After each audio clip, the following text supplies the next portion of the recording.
J'ai triché au bac, je sais pas si je dois le dire, c'est pas bien. J'avais loupé une année de cours entière, j'allais interviewer Karl Lagerfeld à la Fashion Week, et après j'étais censé revenir et apprendre la guerre froide. Quoi qu'il y a un lien entre Karl Lagerfeld, les deux sont très froids.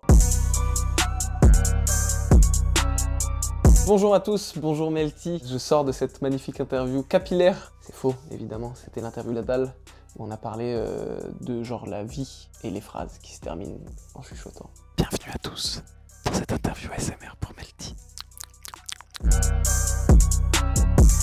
Archi pas. Mais même ma mère, elle se trompe des fois. Elle m'appelle Payanotis une fois sur deux, donc à partir du moment où ma propre mère ne sait pas bien dire mon prénom, je peux pas en vouloir aux gens dans la rue de mal le dire. Mais il y a des palanous typos, des trucs qui vraiment, je pense, remportent beaucoup de points au Scrabble. Pendant un moment, j'ai eu la longueur parfaite de cheveux. Et il y avait des gens qui m'arrêtaient qui disaient « Payanotis !» Je sais que c'est Wham. Deux gars qui sont d'humour qui m'ont dit « Comment tu fais pour les cheveux et tout ?» Archi premier degré, hyper intéressé. Et à chaque fois, je dis « Non, juste je les lave assez peu souvent. » Et c'est en mode « Ah, ok. » Il y a peut-être de la télévision, parce que j'avais fait un peu de télé avec Yann Barthès, à l'époque au Petit Journal et après à Quotidien. Et là, ça fait quelques années maintenant que je fais de la scène, que je fais des blagues.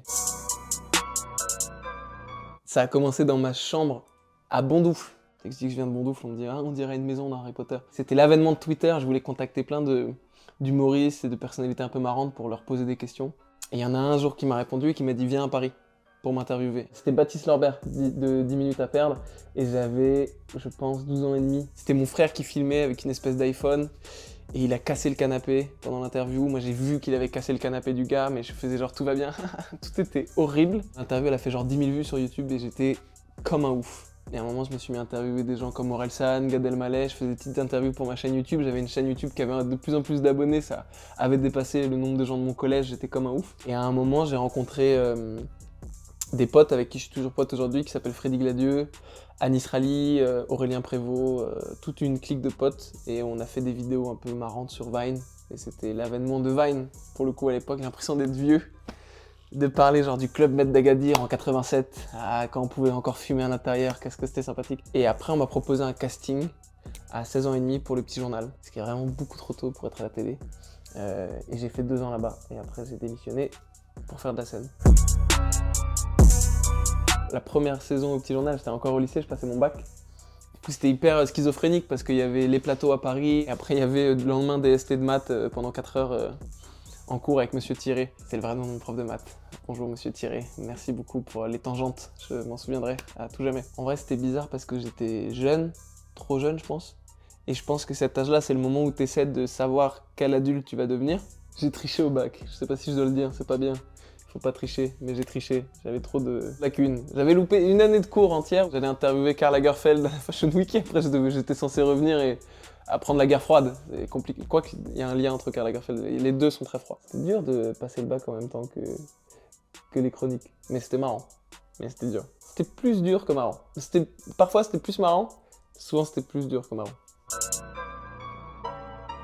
J'étais très pote avec Fari, il m'a forcé un peu à monter sur scène, il m'a dit il faut que tu essaies la scène, je sens que c'est pour toi, et moi j'étais apeuré de la scène. Et à un moment, je commençais à être un peu malheureux à la télévision parce que c'est dur la télé, ça va très vite, il faut tout le temps en produire, t'as pas le temps de réfléchir en fait, c'est du flux.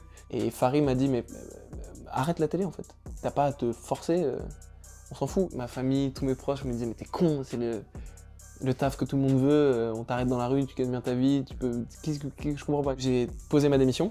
Je posais ma dème. C'était une période qui était dure parce que je doutais beaucoup. Je me disais mais qu'est-ce que j'ai fait? J'ai tout niqué. Et en fait là, on va faire des Olympias.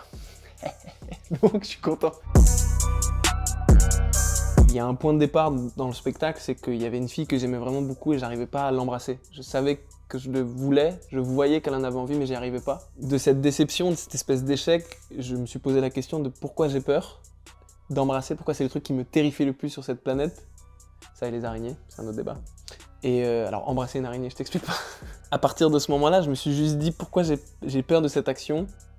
Et je me suis dit, ok, j'ai peur d'être vulnérable. Ça a l'air pas marrant, on dirait qu'il n'y a pas de blague. Alors qu'il y a des blagues, il y en a au moins plein. Chaque fois, je dis à mon tourneur, il faut qu'on passe ici. À chaque fois, on rajoute de nouvelles dates. Et à chaque fois, il y a des gens qui disent, et Angers-sur-Saône. Et je suis là, oh putain. Il y a 52 000 villes en France, je peux pas toutes les faire. Et on termine le spectacle avec classe et panache au Palais Garnier, à l'Opéra de Paris. Ça n'a aucun sens. Moi, je suis hyper heureux qu'ils aient accepté de nous programmer à l'Opéra. J'étais le premier surpris, hein, franchement, je te jure. C'est quand même une belle trajectoire de commencer dans des caves à Paris à 23h30 devant des gens bourrés à faire des blagues et à devoir lutter pour être écouté et après terminer dans un lieu aussi fou que l'Opéra. Et en même temps, je tourne pour une série Arte qui s'appelle De Grâce. Mais c'est peut-être pour ça que j'ai cette ambiance très poète, torturée, qui fait des longues phrases qui n'ont pas de point. Regarde, cette phrase ne se termine pas. Où est-ce qu'elle se termine? On ne sait pas. Peut-être là? Virgule? Non. 2 points à la ligne, ici.